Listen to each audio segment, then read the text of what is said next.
మనమందరమును కూడా దేవుని సంకల్పమును గూర్చిన సత్యమును మనం నేర్చుకుంటాము. దేవుని సంకల్పమును గూర్చిన సత్యము మీరు గ్రహించారో లేదో, ఈ సువార్త సభలలో అనగా క్రీస్తు సంఘము ద్వారా ఏర్పాటు చేయబడుతున్న ఈ సువార్త సభలలో సత్యము ప్రకటిస్తున్నాము అని ప్రతి అంశములో కూడా సత్యము అనే పదాన్ని జోడిస్తూ ఉంటాం. సత్యము అనే పదాన్ని జోడించి ప్రకటించడం గల ఉద్దేశం ఏంటంటే, లోకములో అనేకమైనటువంటి అసత్యమైన బోధలు ఉన్నాయి. బైబిల్లో మాత్రము సత్యమైన బోధ ఒకే ఒకటి ఉంది. అన్ని ప్రాంతాల్లో లాగానే ఈ కుందేరు ప్రాంతంలో కూడా కొంతమంది స్థితి ఎలా ఉందంటే, సత్యము కొంతమందికి చేదుగా ఉంటుంది, అసత్యము కొంతమందికి తీయగా ఉంటుంది. ఇది లోక సంబంధమైనటువంటి ఆలోచనే. మంచి చేసేది ఎప్పుడూ కూడా చేదుగానే ఉంటుంది, చెడు చేసేది ఎప్పుడూ కూడా తీయగానే ఉంటుంది. ఇప్పుడు షుగర్ ఉన్న వ్యక్తి ఉన్నాడు, ప్రొద్దున్నే షుగర్ ట్యాబ్లెట్ వేసుకోవాలంటే ఆ ట్యాబ్లెట్ ఎలా ఉంటుంది? చేదుగా ఉంటుంది, కానీ అది అతనికి మంచి చేద్ది. అదే షుగర్ ఉన్న వ్యక్తి పొద్దున్నే చాకలెట్ ఇస్తే చాలా ఆనందాన్ని కలగజేస్తుంది, కానీ తనలో ఉన్న రోగాన్ని ఇంకా పెంచుతుంది. అలాగే చాలామందికి సత్యం అనేది చేదుగా ఉండి దాన్ని వినటానికి, దాన్ని గ్రహించడానికి మనసు రాదని, అసత్యం అనేది ఆనందంగా ఉండి అనేక మందిగా అక్కడికి వెళతారని యేసుక్రీస్తు మత్తయి సువార్తలో ముందే తెలియపరిచారు. సత్యమైన మార్గము ఇరుగ్గా ఉంటుంది, దాంట్లో ప్రవేశించేవారు కొందరు మాత్రమే. అసత్యమైన మార్గము విశాలంగా ఉంటుంది, దాంట్లోకి వెళ్ళేటువంటి వాళ్ళు అనేక మంది ఉంటారు. ఎక్కువ మంది వెళ్ళే వాళ్ళే నిజమని నమ్మితే ఖచ్చితంగా మీరు నరకానికి వెళ్ళిపోతారు.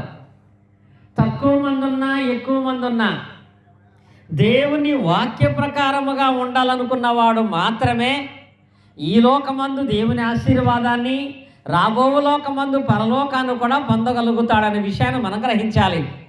కనుక ఆ గ్రహింపు మనకు రావాలంటే చెప్పబడుతున్నటువంటి వాక్యాలు ఎవరు బోధిస్తూ ఉన్నా అందులో సత్యము ఎంత ఉంది అనే దాన్ని గ్రహించగలగాలి. నిన్న 2 అద్భుతమైనటువంటి వర్తమానాలు మనం అందరం విన్నాం. నిన్న చెప్పినటువంటి వాక్య భాగాలలో కూడా సత్యము అనే పదం ఉంది. మొదట ప్రసంగించినటువంటి సహోదరులు మానవును గూర్చిన సత్యము అని ప్రకటన చేశారు. రెండవ ప్రసంగం చేసిన సహోదరులు పాపమును గూర్చిన సత్యము అని ప్రకటన చేశారు. అంటే పాపాను గూర్చి అని కాకుండా, మానవును గూర్చి అని కాకుండా సత్యము సత్యము అనే పదం ఎందుకు పెడుతున్నారు అంటే, కోర్టులో నీవు సత్యమే చెప్పాలంటాడు. అంటే దాని అర్థం అబద్ధం చెప్పొద్దు అని. ఎవరైనా ఒక విషయం మనం చెప్పగానే ఇది సత్యమేనా అని అంటాం, అంటే అది ఒకవేళ అబద్ధమేమోనని. సత్యమే అనే పదం వాడబడుతుందంటే అసత్యము కూడా ఉంటుందనే విషయాన్ని మనం గ్రహించాలి. నిన్న చెప్పినటువంటి వాక్య భాగాలలో సత్యమేంటి అసత్యమేంటి అనేది మనకు అర్థం అవ్వాలంటే, ఉదాహరణకి మానవుని గురించిన సత్యము అనే పదం మనం విన్నాం. దానిలో ఒకటి మనిషి నుండే మనిషి పుట్టాడు అనేది ఒక బోధ, కోటి నుండి మనిషి పుట్టాడు అనేది ఒక బోధ. ఈ రెండిట్లో ఏది సత్యం ఏది అసత్యం అంటే, ఏది సత్యం? మనిషి నుండే మనిషి పుట్టాడు అనేది సత్యం, కోటి నుండి మనిషి పుట్టాడు అనేది అసత్యం. మనిషి నుండే మనిషి పుట్టాడని బైబిల్ చెప్తున్న వాస్తవం కనుక బైబిల్ ప్రకారం అది సత్యం అని మనం నమ్మాలి. అలాగే పాపమును గురించిన సత్యము కూడా ఎందుకు ప్రకటింపబడిందంటే, పాపమును గురించి కూడా సత్యము అసత్యం ప్రకటింపబడుతుంది. ఒకటి జన్మతః మనుషులందరూ పాపులే అనేది ఒక ఆయన బోధ చేస్తాడు. పాపము చేసినప్పుడే మనిషి పాపి అవుతాడు అని ఒక ఆయన బోధ చేస్తాడు. అంటే పాపాన్ని గురించిన దాంట్లో కూడా రెండు ఉన్నాయి, సత్యము అసత్యము. ఇందులో ఏది సత్యం? పుట్టుకతో అందరూ పాపులే అనేది అసత్యం. బైబిల్ దాన్ని చెప్పట్లేదు. మనిషి పాపము చేసినప్పుడు మాత్రమే పాపి అవుతాడు అనేది సత్యం, అది బైబిల్ చెప్తుంది. ఇలా సత్యమును గురించి మాత్రమే ప్రకటించండి, సత్యమును మాత్రమే వాళ్ళు అంగీకరించాలి, ఆ సత్యమునందే నిత్య జీవం ఉందని దేవుడు లేఖనాల్లో తెలియపరిచాడు. కనుకనే ఈ క్రీస్తు సువార్త మహాసభలలో సత్యము మాత్రమే ప్రకటింపబడుతుంది. యేసుక్రీస్తు వారు కూడా యోహాను సువార్త 17వ అధ్యాయము 17వ వచనంలో ఆయన ఒక మాట చెప్తాడు. ఎప్పుడూ కూడా ఇది సత్యము అని మీరు నమ్మాలంటే, దానికి ఆధారం ఏదై ఉండాలంటే, చెప్పబడుతున్నటువంటిది సత్యము, చెప్పిన వాక్యము సత్యము అనేది మీరు నమ్మాలి అంటే దానికి ఎప్పటికీ ఆధారం ఏమై ఉండాలంటే దేవుని యొక్క పరిశుద్ధ గ్రంథము మాత్రమే. అక్కడ అంటాడు, సత్యమందు వారిని ప్రతిష్ఠించము, నీ వాక్యమే సత్యము అనే పదం ఉంటుంది. కనుక ఏది సత్యము ఏది అసత్యం అనటానికి ఆధారం పరిశుద్ధ గ్రంథము.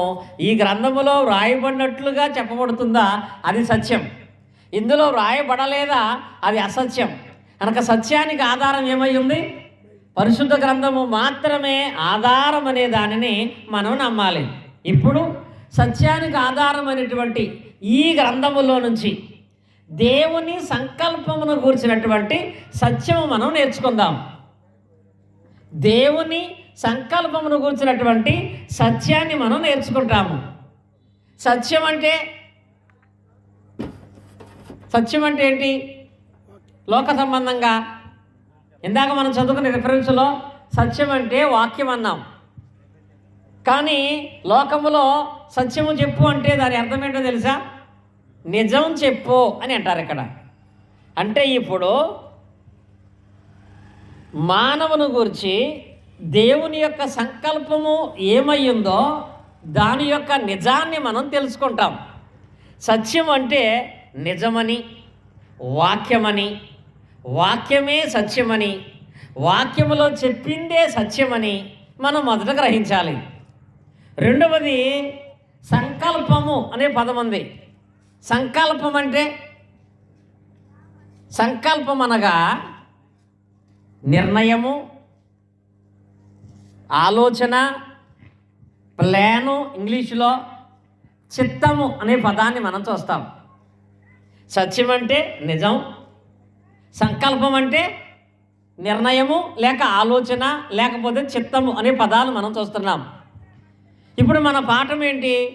మనుషులమైన మన గురించి దేవుని యొక్క సంకల్పం ఏంటి అంటే, మనుషులమైన మన గురించి దేవుని యొక్క ఆలోచన ఏంటి అనేది మనం తెలుసుకుంటున్నాం.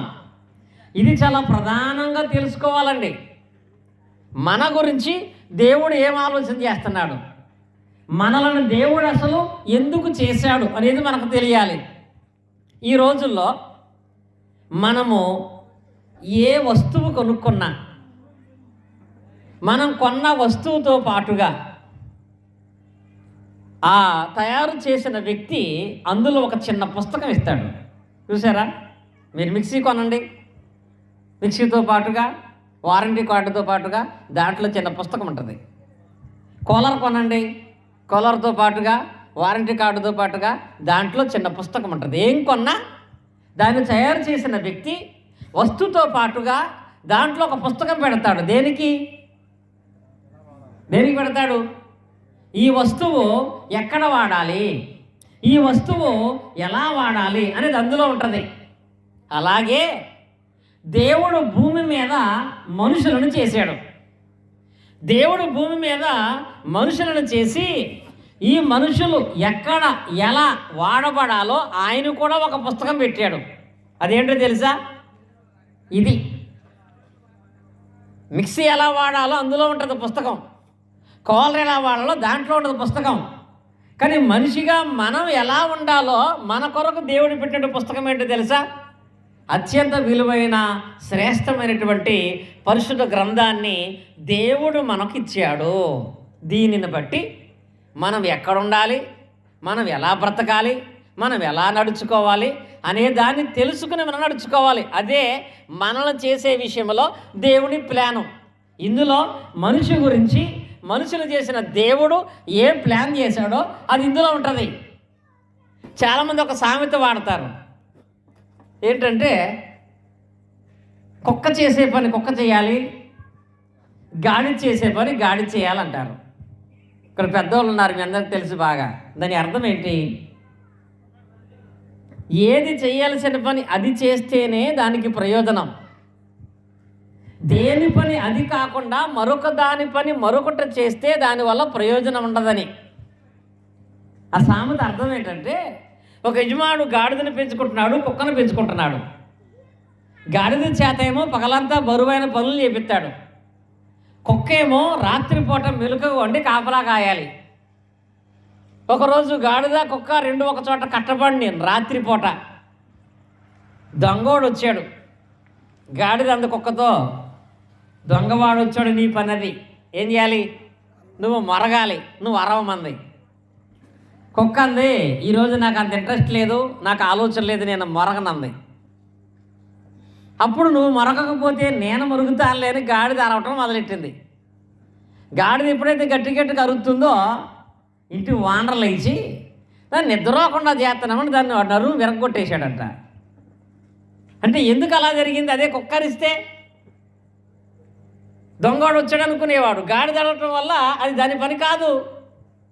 అలాగే చాలామంది దేవుని యందు విశ్వాసమైతే కలిగి ఉంటున్నారు, కానీ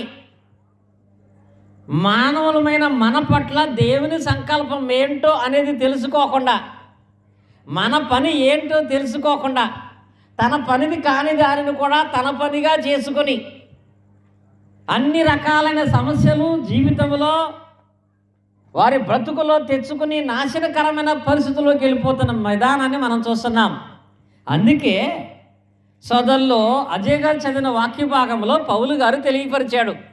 ఏమంటున్నాడంటే, దినములు చెడ్డవి గనక, ఎఫెసీ పత్రిక 5వ అధ్యాయము 15 నుండి 17 వచనాలు చదివారు కదా, అక్కడ ఉంటుంది, దినములు చెడ్డవి గనుక. పరిస్థితులు చాలా ప్రమాదకరంగా ఉన్నాయి. ఈ దినాలు మరీ ప్రమాదకరంగా ఉన్నాయి. భయంకరమైన వ్యాధులు వస్తున్నాయి, మనుషుల మనస్తత్వాలు మారిపోతున్నాయి, ప్రేమ తగ్గిపోతుంది, మనుషుల ఆయుష్కాలం తగ్గిపోతుంది. ఇలాంటి దినాల్లో ఉన్న నీవు, మానవుని జీవితం స్వల్పమైపోయింది కనుక నీ జీవితం అంతము కాక మునిపే నిన్ను చేసిన దేవుని యొక్క ఆలోచన నీ పట్ల ఏమైందో తెలుసుకోమని పౌలు గారు చెబుతూ, దినములు చెడ్డవి కనుక మీరు సమయమును పోనీయక సద్వినియోగము చేసుకొనొచ్చు, అజ్ఞానుల వలె కాక జ్ఞానుల వల్ల నడుచుకున్నట్లుగా జాగ్రత్తగా చూసుకునడి. ఇందు నిమిత్తము మీరు అవివేకులు కాక, ఇక్కడ 10 మంది, ప్రభువు యొక్క చిత్తమేమిటో గ్రహించుకొనుడి. ఏం చేయాలట?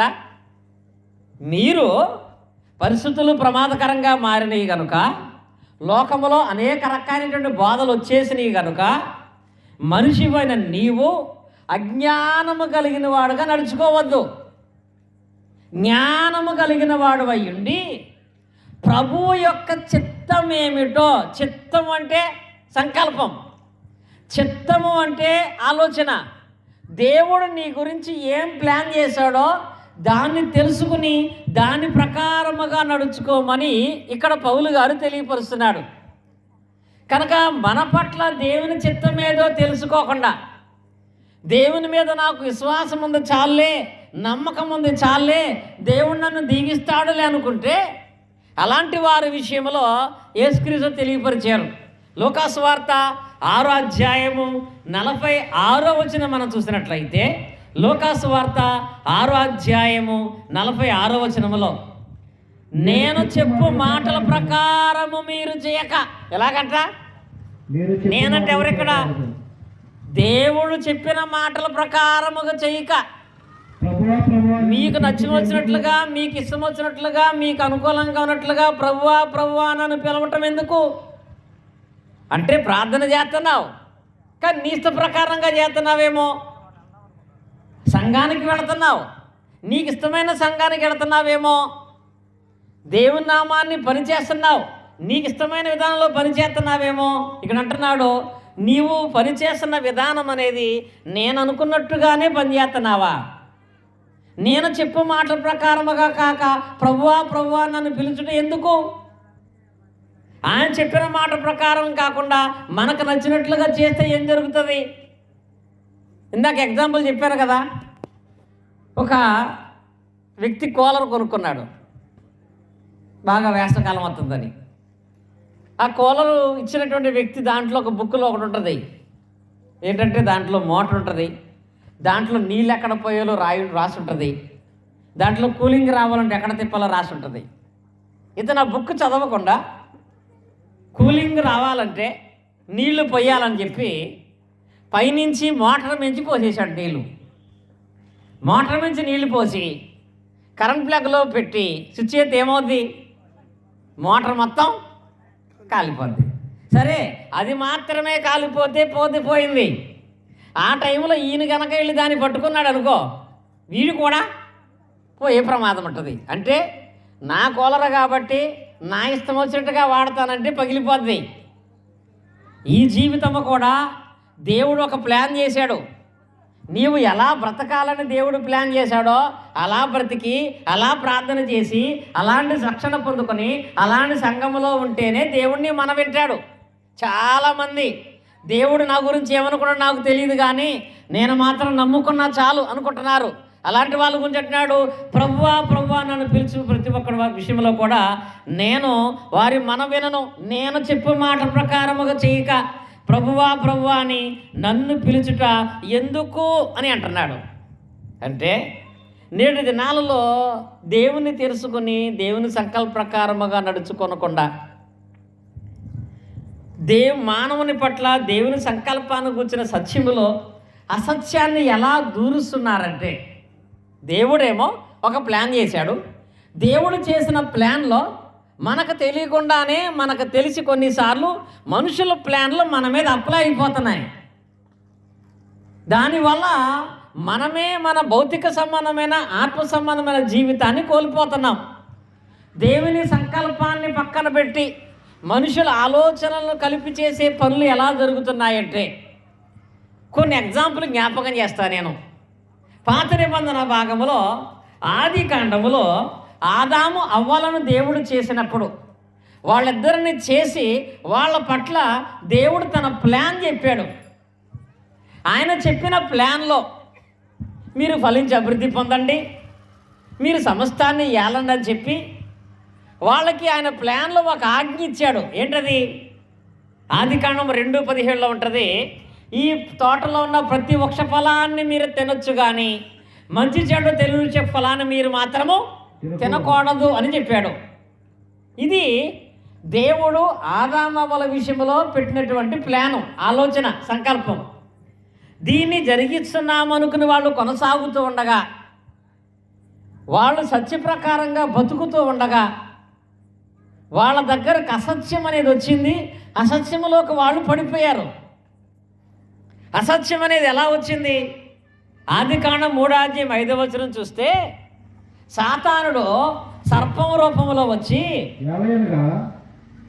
ఏలయనగా మీరు వాటి తిని మీ కనులు తెరవబడిననియు మీరు మంచి చెడ్డలు ఎరిగిన వారై దేవతల వలె ఉందురనియు దేవునికి తెలియని స్త్రీతో చెప్పగా. అంటే ఇక్కడ ఈ సందర్భాన్ని ఆలోచన చేస్తే దేవుని ప్లాన్ ప్రకారంగా వాళ్ళు ఆ పండు తినకూడదు. అపవాదం ఏం చేశాడో తెలుసా? తినకూడదు కానీ తింటే మంచిదే అని చెప్పాడు. ఏమన్నాడు? దేవుని ప్లాన్ ప్రకారంగా తినకూడదు కానీ తింటే మంచిదే అన్నాడు. ఏం చేశారు వాళ్ళు? తింటే మంచిదే అన్నాడు కాబట్టి తింటే బాగుందనుకుని తినేశారు. తద్వారా భార్యాభర్తలు ఇరువురును కూడా శాపగ్రస్తులు అయిపోయారండి. రాజుల మొదటి గ్రంథములో 13:16 చూసినట్లయితే ఇక్కడ ఒక సందర్భం ఉంటుంది. అదేమిటనగా ఒక దైవజనుడు ఉన్నాడు.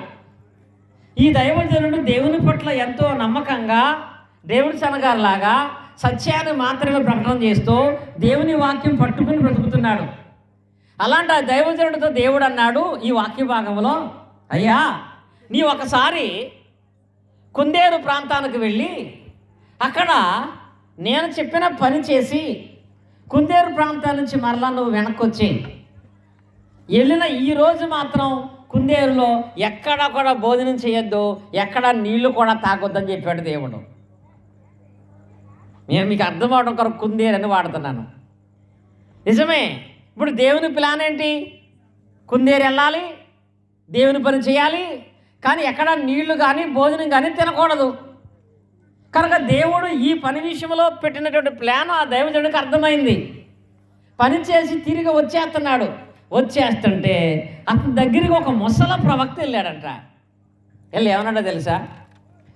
దేవుడు వెనక్కి తిరిగి వెళ్ళి భోజనం చెయ్యొద్దు అన్నాడు, కానీ వస్తే మంచిదే అన్నాడు. అక్కడ ఏమన్నాడు? అక్కడ పడిపోతున్నాడండి. వస్తే మంచిదే అన్నాడండి. ఎప్పుడైతే అన్నాడో అతను కూడా ప్రవక్తే అదని చెప్పి అతనితో పాటు వెళ్ళి అతని ఇంటి దగ్గర భోజనం చేసి దేవుని చిత్తాన్ని వ్యతిరేకించిన వాడుగా మార్గ మధ్యంలోనే చనిపోయాడు. ఆదాము దగ్గర దేవుడు తినొద్దు అన్నాడు, తింటే మంచిదే అన్నాడు, తినేశాడు. ఈ ముసలి ప్రవక్త రాకూడదని దేవుడు చెప్పాడు, వస్తే మంచిదే అన్నాడు, చచ్చిపోయాడు.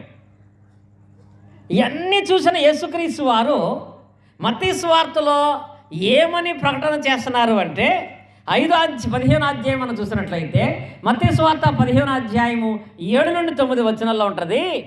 వేషధారులారా, ఈ ప్రజలు పెదవులతో నన్ను కనపరుదురు గాని వారి హృదయము నాకు దూరముగా ఉంది.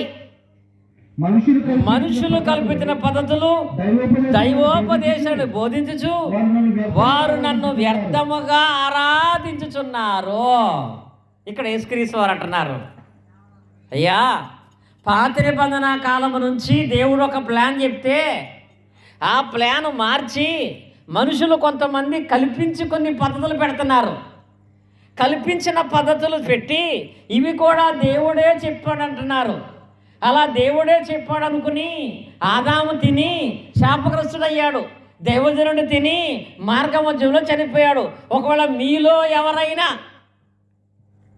దేవుడు నీ విషయంలో చేసిన సంకల్ప ప్రకారముగా కాక సంకల్పము లాంటిదే అన్నట్టుగా మనుషులు కల్పించిన పద్ధతుల్లో ఒకవేళ బ్రతుకుతున్నావేమో, నీవు కలిగి ఉన్న భక్తి జీవితము మానవ కల్పితమా దేవుని చిత్తమా ఆలోచించటానికే పరిశుద్ధ గ్రంథాన్ని మీ ముందు పెట్టి సత్యమైన సంకల్పం అనేది మీకు ప్రకటించడం జరుగుతుంది. ఎందుకనగా నేడు దినాల్లో ఇలాగే మాట్లాడుతున్నారు. ఆ ఏదైనా తోటలో ఆదాములాగా, ఏదైనా తోటలో సాతానులాగా, ప్రవక్త దగ్గర ముసలి ప్రవక్తలాగా ఈ రోజుల్లో కూడా ఇలాగే మాట్లాడే వాళ్ళు ఉన్నారు. ఏంటో తెలుసా? దేవుడు చెప్పలేదు కానీ చేస్తే మంచిది అంటున్నాడు ఒక ఆయన. దేవుడు బైబిల్లో రాయలేదు కానీ వేస్తే మంచిది అంటున్నాడు ఒక ఆయన. దేవుడు బైబిల్లో దాని గురించి వివరించలేదు కానీ ఇస్తే మంచిది అంటున్నాడు ఒక ఆయన. ఏంటది? చేస్తే మంచిదేంటి, వేస్తే మంచిదేంటి, ఇస్తే మంచిదేంటి? అదేంటో తెలుసా? దేవుడు పండగలు చేయమని బైబిల్లో చెప్పలేదు కానీ చేస్తే మంచిదమ్మా అంటాడు ఒక ఆయన. దేవుడు మాలేసుకోమని బైబిల్లో చెప్పలేదు కానీ మాలేసుకుంటే మంచిదమ్మా అంటాడు ఒక ఆయన. దేవుడు ఎంట్రుకలు ఇమ్మని చెప్పలేదు కానీ ఎంట్రుకలు ఇస్తే మంచిదమ్మా అని చెప్తాడు ఒక ఆయన. నిజమే, మంచిదేనేమో అని ఆదాం అనుకున్నాడు, మంచిదేనేమోనని ప్రవక్త అనుకున్నాడు. తద్వారా వాళ్ళు ఏమయ్యారు? మరి నేటి దినాలలో కూడా దేవుని సంకల్ప ప్రకారముగా జరిగిస్తున్నామా? ఎవరో మనుషులు దేవుడు సంకల్పంలో లేదు కానీ చేస్తే మంచిది అనుకుంటే, దేవుడి సంకల్పం లేదు కానీ ఇస్తే మంచిదంటే, దేవుడి సంకల్పం లేదు కానీ వేస్తే మంచిది అనుకుంటే మనం ఏమవుతాము? అది ఆలోచించి సత్యమందు స్థిరపరచబడాలనేది దేవుని యొక్క ఉద్దేశం అయి ఉంది. అలా ఆలోచించకప చేస్తే ఏమైందిలే, వేస్తే ఏమైందిలే, ఇస్తే ఏమైంది అనుకుంటే ఏమవుతుందో తెలుసా? ప్రకటన గ్రంథం మనం చూసినట్లయితే 22వ అధ్యాయంలో 18-19 వచనాలలో మహోన్నతమైన దేవుడు స్పష్టంగా బోధించాడు. అక్కడ ఏమని? ఈ గ్రంథం అందున్న ప్రవచన వాక్యములు విను ప్రతి వానికి నేను సాక్ష్యం ఇచ్చినదేమనగా, ఎవడైనను వీటితో మరేదైనానో కలిపినలా ఏస్తే ఏమైంది, ఇస్తే ఏమైంది, చేస్తే ఏమైందని ఎవరైనా ఒకవేళ కలిపిన ఎడలా ఈ గ్రంథంలో రాయబడిన తెగుళ్ళు దేవుడు వారికి ఏమవుద్దంట? దేవుని సంకల్పం కాకపోయినా, వాక్యములో లేకపోయినా, అయ్యగారు చెప్తున్నాడు కదా, వాళ్ళు బోధిస్తున్నారు కదా, చేస్తే ఏమైంది, వేస్తే ఏమైంది, ఇస్తే ఏమైంది అనుకుంటే అని అంటున్నాడు ఆయన. ఈ గ్రంథమందున్న తెగుళ్ళు అన్నీ వస్తాయి. కనుక మనుషులమైన మనము జనములు చెడ్డవి కనుక అజ్ఞానులుగా కాకుండా జ్ఞానము కలిగిన వారు నడుచుకోవాలి అంటే మనకి దేవుని యొక్క సంకల్పము మన ఎడల ఏమై ఉందో తెలియాలి.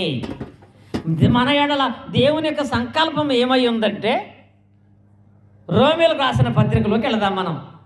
రోమేలకు రాసిన పత్రిక 8వ అధ్యాయం మనం పరిశీలన చేసినట్లయితే, రోమేలకు రాసిన పత్రిక 8వ అధ్యాయము 28 నుంచి 30 వచనాలు, 28, 29, 30 ఈ 3 వచనాలు మీరు అర్థం చేసుకుంటే మీ పట్ల దేవుని సంకల్పం ఏంటో అర్థమవుద్ది. అది మాత్రమే చేయగలిగితే మన పట్ల ప్రతి కార్యాన్ని దేవుడు చేస్తాడు. ఈ 3 పరిశుద్ధ లేఖనాలు అర్థం చేసుకోకుండా ఎవరో మనుషులు చెప్పినటువంటి వాటి విషయంలో నిజమే కదా, దాన్ని చేద్దాం, దాన్ని వేద్దాం, దాన్ని ఇద్దాం అనుకుంటే తెగుళ్ళు బారిన పడే ప్రమాదం ఉంటుందనే దాన్ని మనం గ్రహించాలి. అక్కడ మనుషులందరి పట్ల ఆయన సంకల్పం ఏంటంటే చదువుతున్నారు. ఏంటది? దేవునిని ప్రేమించే వారికి, అనగా ఆయన సంకల్పము చొప్పున పిలువబడిన వారికి. ఈ వాక్యాన్ని చాలా జాగ్రత్తగా వినండి. ఆలస్యంగా ప్రారంభించాము కనుక త్వరగానే మీకు ముగించడం జరుగుతుంది. ఈ వాక్య భాగంలో దేవుడు ఏమంటాడో తెలుసా? దేవునిని ప్రేమించే వారికి. దేవునిని ప్రేమించడం అంటే, ప్రేమించడంలో కూడా చాలా రకాలు ఉంటాయండి. మాటతో ప్రేమిస్తారు కొంతమంది, చూపులతో ప్రేమిస్తారు కొంతమంది. అవి పనికి మాలిన ప్రేమలు. ప్రయోజనకరమైన ప్రేమ ఏంటి? చేష్టలతో ప్రేమించగలిగేది. నాకు 2 పిల్లల విషయంలో నా బిడ్డలంటే నాకు చాలా ప్రేమ అన్నాను. అలా రోజు పొద్దున్నే లేచి జాను నువ్వంటే నాకు చాలా ప్రేమ అంటే సరిపోద్దా? టిఫిన్ పెట్టకుండా, భోజనం పెట్టకుండా? మాటలతో ప్రేమిస్తే లేదండి. కనుక నువ్వు నిజంగా దేవుని ప్రేమించడం అంటే, ఇక్కడ మాట్లాడుతున్నాడు, దేవుని ప్రేమించే వారికి, అనగా ఆయన సంకల్పం చొప్పున పిలువబడిన వారికి. దేవుని ప్రేమిస్తున్నాను, తెల్లవారుజాము ప్రార్థనకి వెళ్తున్నాను, దేవుని ప్రేమిస్తున్నాను, మధ్యరాత్రి ప్రార్థన చేసుకుంటున్నాను, దేవుని ప్రేమిస్తున్నాను, ప్రతి ఆదివారం ప్రార్థనకి వెళ్తున్నాను, ఇది కాదండి. నీవు దేవుని ప్రేమించే విధానం దేవుని సంకల్ప ప్రకారంగా ఉండాలి. దేవుని ప్రేమించే వారికి, అనగా ఆయన సంకల్పం అంటే ఏంటన్నా, మొదట ఆయన ప్లాన్, ఆయన ఆలోచన ఏంటి, నిన్ను చేయటంలో దేవుని ఆలోచన ఏంటి, ఆ ప్లాన్ ప్రకారంగా నువ్వు నడుచుకోవాలి. దేవుని ప్రేమించే వారికి, అనగా ఆయన సంకల్ప పిలువబడిన వారికి మేలు కలుగుటకై సమస్తమును సమకూడి జరుగుచున్నవని ఎరుగుదుము. క్రీస్తు సువార్త మహాసభ ద్వారా నేను పరిశుద్ధ గ్రంథాన్ని పట్టుకుని మీకు చెప్పే మాట ఏంటో తెలుసా? సమస్తమును సమకూడి జరుగుతాయి. పుట్టినోట్లో ఉంటుంది. మేలు కలుగుటకై దేవుడే సమస్తమును సమకూర్చి నీకు జరిగిస్తాడు. ఈరోజు ఈ సువార్త సభ ద్వారా దేవుని సంకల్పాన్ని మాత్రమే చేయటం నిర్ణయం తీసుకుంటే గనక అక్కడ చెప్తున్నాడు, నేను సమస్తమును సమకూర్చి నీకు మేలు జరిగిస్తాను. దేవుడే స్వయంగా కుందేరులో ఉన్న నీ కుటుంబం దగ్గరికి వస్తాడు, కుందేరులో నీ దగ్గరికి వస్తాడు. ఆయనే వచ్చి ఆయనే స్వయంగా నీకు ఏది అవసరమో అలాంటి అవసరమైన వాటన్నిటినీ సమకూర్చి దేవుడే మేలు కలుగుటకు సమస్తమును సమకూర్చి మేలులు జరిగిస్తాడు. దేవుడే జరిగిస్తాడు. ఎప్పుడు? ప్రేమించడం మాత్రమే కాకుండా నీ పట్ల దేవుని సంకల్పం ఏంటో తెలుసుకునేటువంటి వాడిగా ఉన్నప్పుడు. ఆయనకు మన పట్ల ఉన్న సంకల్పం ఏంటి? తర్వాత వచ్చిన 29వ వచనంలో ఎందుకనగా తన కుమారుడు అనేక సహోదరులు జ్యేష్ఠునట్లు దేవుడు ఎవరిని ముందుగా ఎరిగనో వారిని తన కుమారుడు స్వాస్థ్యము గలవారన్నట్లు వారిని ముందుగా నిర్ణయించాను. ఇక్కడ చూసినట్లయితే దేవుడు తన ప్లాన్ చెప్తున్నాడు. ఫస్ట్ ఏంటో తెలుసా? నేను నిన్ను మనిషిగా భూమి మీద ఎందుకు చేశాను అంటే, భూమి మీద మానవుడిగా బ్రతుకుతున్న నీలో స్వారూప్యము రావాలంట. స్వారూప్యం అంటే సొంత రూపం. ఎవరిది? దేవునికి ఒక కుమారుడు ఉన్నాడు, యేసుక్రీస్తు వారు. నీవు బ్రతుకుతున్న ఈ దినాలలో, నీ బ్రతికేటువంటి దినాలను బట్టి నీలోనికి ఎవరి రూపం రావాలి? క్రీస్తు స్వరూపము రావాలంటాడు అక్కడ. ఇది ఆయన పెట్టిన ప్లాను. ఈ ప్లాన్ ప్రకారం నడుచుకుంటే నీ జీవితం ఎంతో ఆశీర్వాదకరంగా ఉంటుంది. ఈ ప్లాన్ నీకు అర్థం కాకపోతే నీ జీవితం నీకు చాలా బరువుగా ఉంటుంది. ఇది అర్థం అవ్వాలంటే నేను ఎగ్జాంపుల్ చెప్తాను. మా ఆనందరావు గారిది సముద్రం ఏరియా. ఈయన ఒక సముద్రము దాటి మరొక ప్రాంతానికి వెళ్ళాలి. ఒకరోజు మా లాలయ్య గారు ఆనందరావు గారిని ప్రేమించి ఒక పడవ ఇచ్చాడు. నువ్వు ప్రతిరోజు సముద్రంలో ఎంతో ప్రయాసపడి వెళుతున్నావు కనుక ఈ పడవ మీద వెళ్ళమని. ఆనందరావు గారు పడవ తీసుకున్నాడు. ఆ పడవ తీసుకుని ఇప్పుడు సముద్రము దాటి అవతలకు వెళ్ళటానికి ఆనందరావు గారు ఏం చేయాలి, ఏం చేస్తున్నాడో తెలుసా? ప్రతిరోజు సముద్రంలో ఈత కొట్టుకుంటూ అవతలకి వెళ్ళిపోయేవాడు.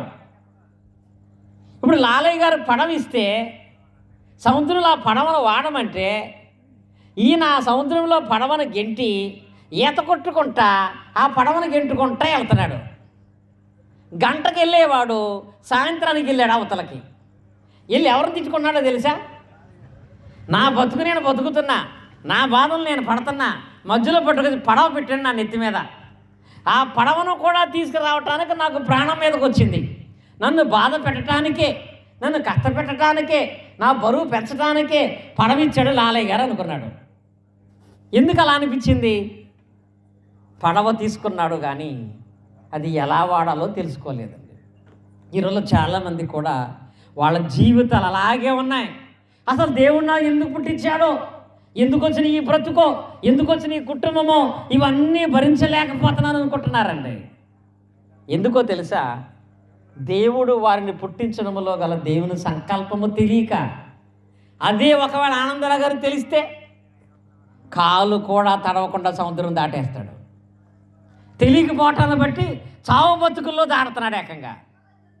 అలాగే నీ జీవితము కూడా దేవుని సంకల్పం ఏంటో తెలుసుకుంటే అంత అద్భుతంగా దేవుడు ఈ జీవితాన్ని దాటిస్తాడు, నీ భారాన్ని తీసివేస్తాడు. అంత అద్భుతమైన ఆ సంకల్పం ఏంటో తెలుసా? ఆయన ప్లాన్ ఏంటో తెలుసా?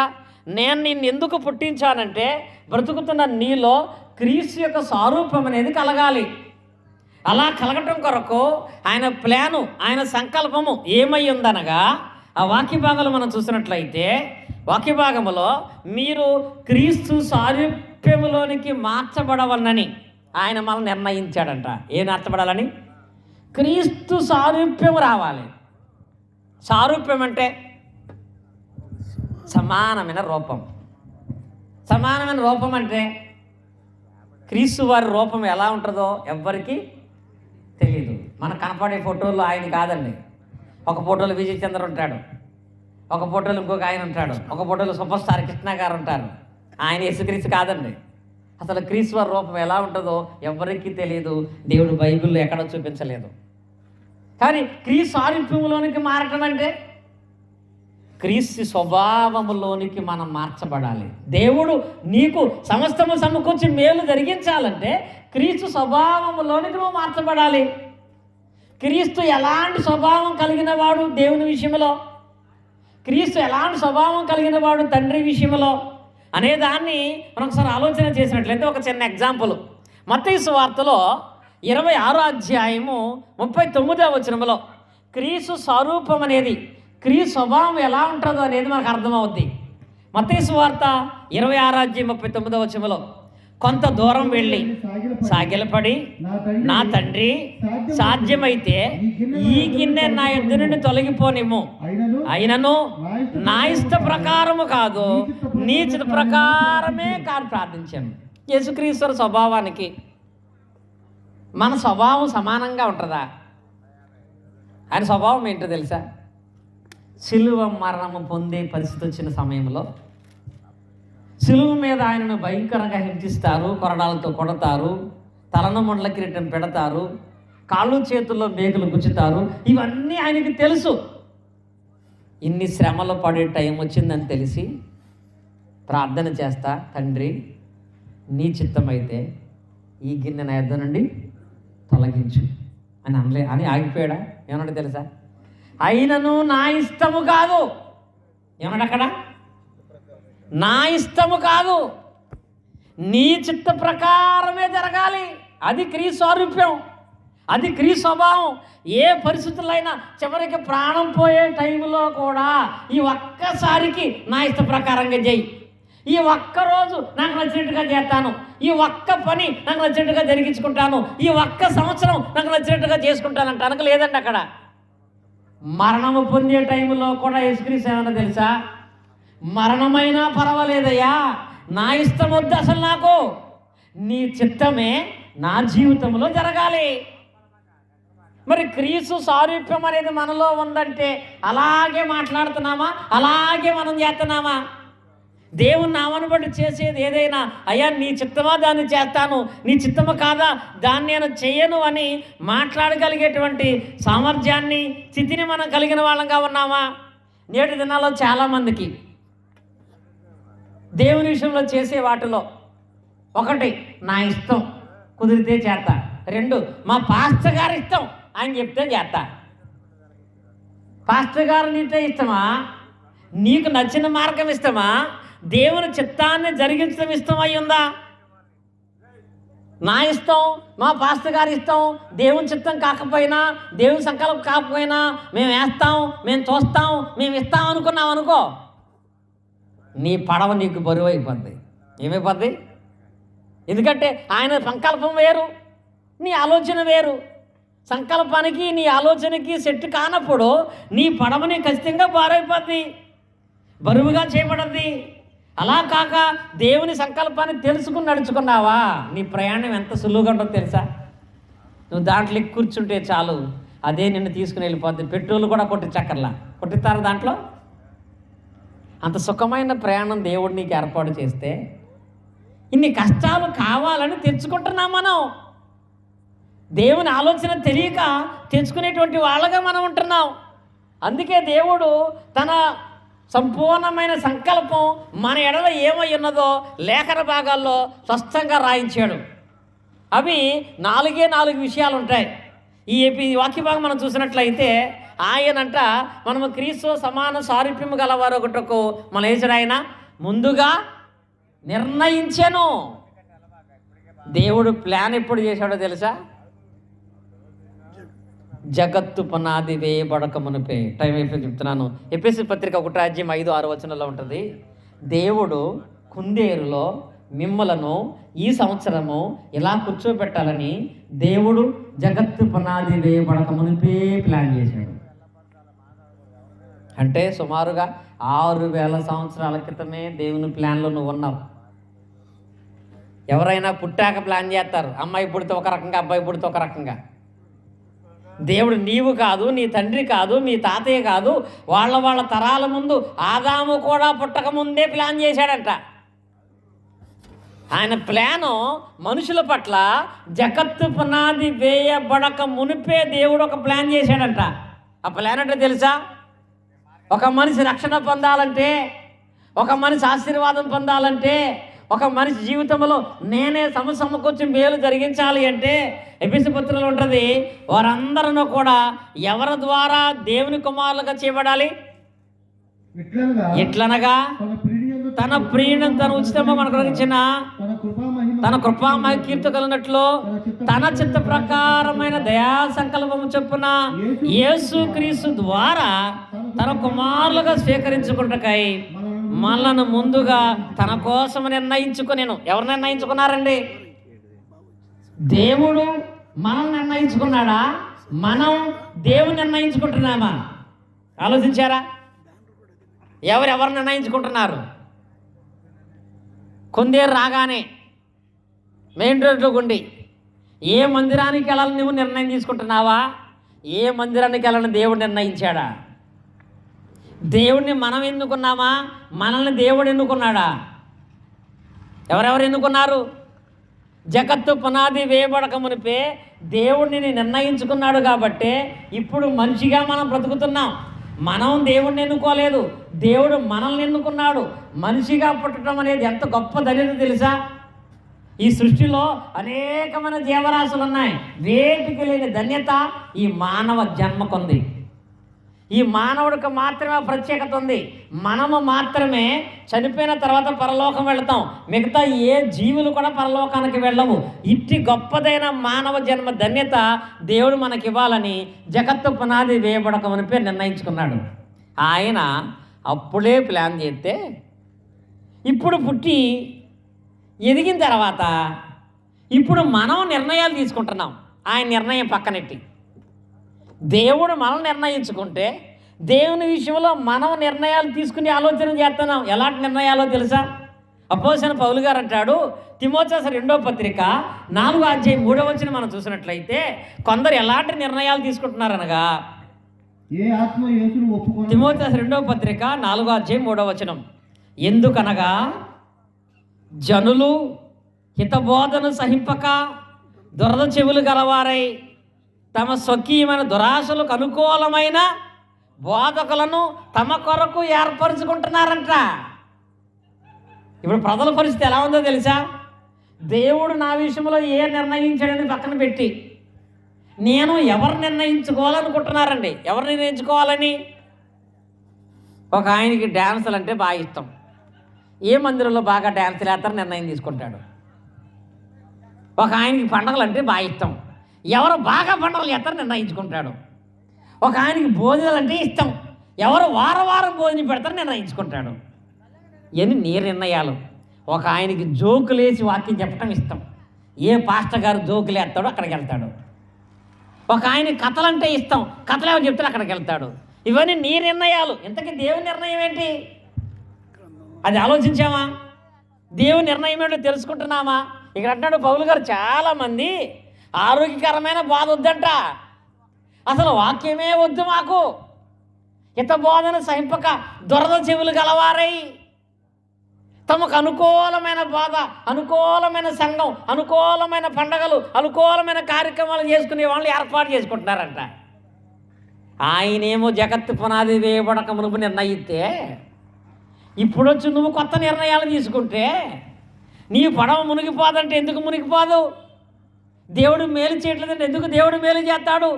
అనగా దేవుని మేలును పొందేటువంటి వాళ్ళంగా మనం ఉండాలంటే దేవుడు ఎప్పుడో నన్ను నిర్ణయం చేశాడు, ఎప్పుడో దేవుడు ప్లాన్ చేశాడు, ఆ ప్లాన్ ప్రకారంగా వెళ్ళటమే నా పని అని గ్రంథాన్ని మాత్రమే ఆధారం చేసుకుంటేనే దేవుడు సమస్తము సమకూర్చి మేలు జరిగిస్తాడు. ఎప్పుడో నిర్ణయం చేసుకుని ఇప్పుడు దేవుడు అంట వాక్యభాగం చూడండి, చదువుకున్నాము కదా రోమీయులకు రాసిన పత్రికలో, అక్కడ ఏం రాయబడింది? ఎప్పుడో నిర్ణయం చేసిన ఆయన ఎవరిని ముందుగా నిర్ణయించానో, రోమా 8:30, ఎవరిని ముందుగా నిర్ణయించానో వారిని ఏం చేశాడంట? పిలిచాను. ఇప్పుడు ఏం చేస్తున్నాడు?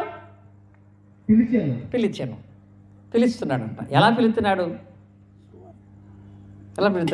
చాలామంది అనుకుంటారు దేవుడు నన్ను పిలవలేదు, దేవుడు నన్ను పిలవట్లేదు అనుకుంటారు. కొంతమంది సేవకుడు వచ్చి పిలిస్తే రాత్రి మా ఆనందరావు గారు అంటారు, వాళ్ళకి కనుక డబ్బులు వస్తాయి, మంచి ఉద్యోగం చేసేవాళ్ళు అయితే రోజు ఆ ఇంటికి ఆయన వెళ్ళిపోతారంట పాస్టర్ గారు, వాళ్ళు వచ్చేదాకా వదలడంట. 3 రోజులు సేవకుడు వాళ్ళ ఇంటికి వెళ్ళాడంటే దేవుడు వాళ్ళని పిలిచినట్టేనంట. కనుక ఇక్కడ కళల ద్వారానో దర్శనాల ద్వారానో మనుషుల ద్వారా దేవుడిని పిలవట్లేదండి. దేవుడు జగత్తు పునాది వేయబడపు నిర్ణయించుకుని ఆయన నిర్ణయంలో మనుషులు తన దగ్గరకు రావటానికి ఆయన చేసిన ప్లాన్ ఏంటో తెలుసా? ఎప్పుడు దేవుని దగ్గర రావాలో తెలుసా? ఎలా దేవుని దగ్గర రావాలని దేవుడు ప్లాన్ చేశాడో తెలుసా? తెసలోనికీయులకు రాసినటువంటి పత్రిక మనం చూసినట్లయితే తెస్సలోనికీయులకు రాసినటువంటి 2వ పత్రిక 2వ అధ్యాయం 14వ వచనంలో ఉంటుంది. ఏమని?